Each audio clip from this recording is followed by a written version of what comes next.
Hello everyone, welcome back to another video here on Play on GAA. Today it's just myself, Seamus, and I'm going to be giving my personal reaction to the Dublin versus Kerry game. It finished Kerry 1 goal and 15 points, Dublin 11 points. A bit of a better performance by Dublin than the Armagh game.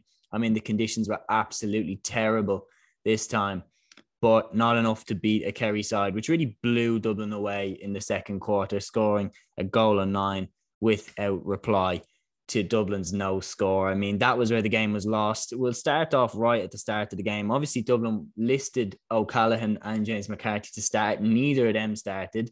Instead, Lorcan O'Dell came in late. Dara Conlon came in late in place of McCarthy at wing back. He didn't play there, though. Sean McMahon went out to the wing back position instead. Then up top, Lorcan O'Dell came in, Dean Rock came in, and Conor McCormack came in the full forward line in place of Ryan Basquel, Ross McGarry, and the aforementioned O'Callaghan. I would have liked personally to have seen O'Callaghan and McCarthy start. I think they would have had huge impacts on the game in Dublin's favour. Neither of them have played a game for Dublin since the 2021 All-Ireland semi-final loss to Mayo. But then again, Dublin did start the game pretty well. I mean, the defensive structure was much, much better. Kerry started with good points from Clifford, from Sean O'Shea. But Dublin really held in there. And it surprised me that Kerry didn't push up more on Evan Comerford's kickouts at the start. I mean, as I mentioned, the conditions were absolutely terrible. And they let Comerford have the short option quite a few times. And Comerford as well, he hit a brilliant point from a free, which, you know, brought Dublin back to within a point at 3-2. Diarmuid O'Connor got a point then, but then Dean Rock responded. Brian Fenton gave him a hand pass over the bar, 4-3. And at that point, you're thinking, you know, David Clifford, Sean Bugler swap points. Then on 18 minutes, Kerry got the penalty. And I mean, I was thinking at that point, you know, that it was 5-4 in favour of Kerry, that the penalty could have a huge bearing on the game. It was rightfully so. It was a penalty. I mean, it looked a bit harsh. It looked like Paddy Clifford, in my opinion, was already going down. But by the letter of the law, it was contact on the back. And that's why it needed to be given as a penalty for Kerry. But David Clifford steps up to take the penalty and puts it wide. And I mean, I was thinking that could be a huge moment in Dublin's favour because it keeps them in the game. Not to be. From this point on, Kerry really turned up the screw on Dublin. It was 5-4 here. And from that point on, Kerry scored 1-9 and Dublin scored nothing. I mean, the Sean Bugler shot for goal after David Clifford's point after the penalty. Sean Bugler had a chance for goal. Great save by Shane Murphy. That could have been a huge moment. And then, well, 21:58, 22 minutes gone. I mean, this was a very, very controversial moment. Dean Rock runs out for the ball. Sean McMahon checks the run of, I think it was Dan O'Donoghue. O'Donoghue goes down like a sack of spuds, comes out to Dean Rock. He has time then, because of the body check by McMahon, to settle down, have a shot at the post. He takes the shot, it hits the post, hits Shane Murphy in the goal and goes into the net. And the whole stadium is erupting because of O'Donoghue, you know, sprawled out on the ground. Comes back, rightfully so. Yes, it was a body check by McMahon, but for some reason, Niall Scully, who was nowhere near the play, nowhere near where this incident happened, Niall Scully gets black carded. And I mean, that's definitely a bigger loss to Dublin than Sean McMahon going off, because all due respect to McMahon is a defender and Scully is a real orchestrator of Dublin's play. So Scully goes off on the black card. And from that point, I mean, Sean O'Shea gets a great score straight after, 7-4 for Kerry. So the turnaround from Dublin getting a goal goes to Kerry getting a point. And then from there, another free by O'Shea. Then just coming up to 28 minutes, Dublin have another goal chance. And I mean, these were the two key moments. That Rock's goal didn't count.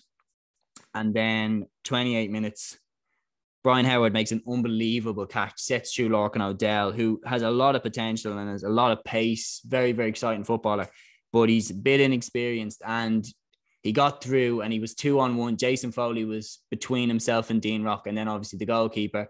O'Dell overcooks the hand pass, puts it, skies it over Dean Rock's head, out for a wide ball. I mean, that was a huge moment, because if Dublin had got a goal there, puts them right back in the game, and he misses it. And then obviously, as Kerry did throughout this entire game, they punish Darragh Moynihan and Paul Ganey back-to-back points straight after. And Dublin just never really got back into the game from this point on. And then, right on halftime, right coming up to halftime, Sean Bugler looks like he's going to let a sideline go out for a Dublin ball. There's a bit of contact between himself and Dermot O'Connor. Personally, having watched the replay, I think the ball comes off Dermot O'Connor's foot. And then the referee or the linesman gives it for Kerry and they work it straight in. But, objectively, Darren Moynihan, what a finish. I mean, the drawback sends Logan O'Dell going flying past him and then buries it in the top corner coming for his net. And I mean, when that goal went in, a goal and 14 points to 4 points at halftime after a Paul Gainey point. Already, I was sitting there thinking, no, there's no way Dublin are going to come back from this. I know we have the wind, and Jack Barry's black card on the brink of halftime kind of made it more likely that we would come back, but I just never really bought that Dublin were going to come back from that. In the second half, Kerry only scored 1 point. I mean, it says it all that they still won the game comfortably from that point. Dublin won the second half by 7 points to 1. Dublin definitely played better in the second half. There were some interesting substitutions. Ross McGarry came in. Kieran Archer finally came in for Dublin as well. I mean, Dublin started the second half decently enough. Kieran Kilkenny hit a very nice point to make it 114-5. Dean Rock hit some frees. He looked in decent form. But yeah, no, I never thought that Dublin were actually going to come back. I mean, Kerry had control of the midfield for a lot of the game. Dermot O'Connor and Jack Barry were fantastic in the midfield. Then up front, David Clifford, another fantastic game from him. Paddy Clifford was really, really good as well. Kicked some very impressive points in the first half. Sean O'Shea back at centre forward is crucial to Kerry because they're so much better when he's there. And interesting enough, it keeps getting better for Kerry. Dylan Casey came in at the end of the game for Dan O'Donoghue. And speaking of O'Donoghue, he looks like a real find there, cornerback. He did a very, very good job on Dean Rock, only letting them get 1 point from play. So I think, yeah, very exciting times for Kerry. They were expected to win this game. They did win this game. And yeah, personally looking at it from this point on, Dublin back-to-back defeats. I don't think Dublin will get relegated. I think we will pick up the necessary victories against the likes of Kildare, probably a Donegal, or but then again, I'm not as confident in this Dublin team as I have been in previous seasons. Naturally, we look vulnerable, and I feel like every team is going to step up their game when they're playing against Dublin now. So for Desi and for Dublin, it's really, there's no more time to mess around now. Like the league is definitely going to be a rough ride now for Dublin because, as I mentioned, every team is going to be waiting for them. And especially the game that I'm most interested in is the trip down to Kildare to play against Kildare. I think that will be very, very interesting because obviously the Leinster Championship getting so much criticism for being a non-contest. But if Kildare can get Dublin down there in Newbridge and beat us, I feel like that will give great interest in the Leinster Championship in 2022. So that will be a very, very interesting one to look at. As for Kerry, they're looking the other way. They're looking towards another league title potentially and towards really cementing themselves as serious contenders, if not favourites, for the All-Ireland title. And O'Connor there back at the helm. I'd love to see some more minutes getting put into Dylan Casey. I think he is the answer for them at fullback. I think O'Donoghue has to stay there, cornerback. He looked really, really good.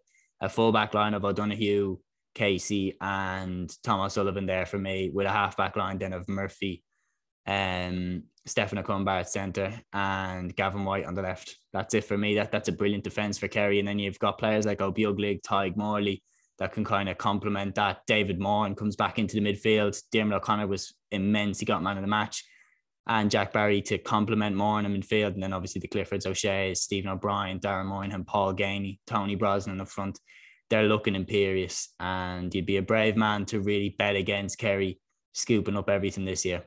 So, yeah, that's my opinions of the game. I think Dublin showed me a little bit more this time than they did against Armagh. They showed a bit more kind of organisation at the back. The defence was a bit better, apart from the second quarter blitz where Kerry scored 1-9. But, I mean, in part, that was helped from a complete lack of attacking ability because Kerry just kept turning us over in the halfback line, especially Murphy and Morley, that line there, that just took over.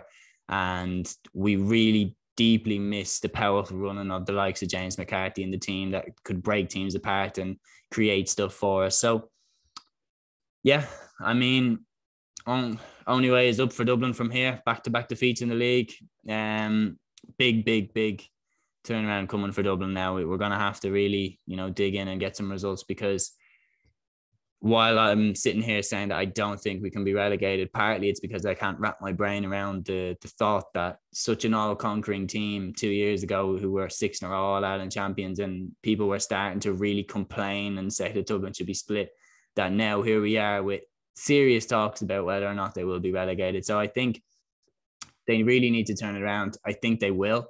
I think we won't get relegated, but I think it's a mid-table finish. And then if the championship doesn't go well, then the pressure will really, really be on Desi. As for Kerry, can't wait to see how they go. Can't wait to see more from them.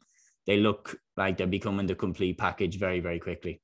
So that is my personal thoughts of the Kerry versus Dublin game. Just to reiterate, it finished Kerry a goal and 15 points, Dublin 11 points. That's my opinions. Keep tuned for more content here on Play on GAA, and take care.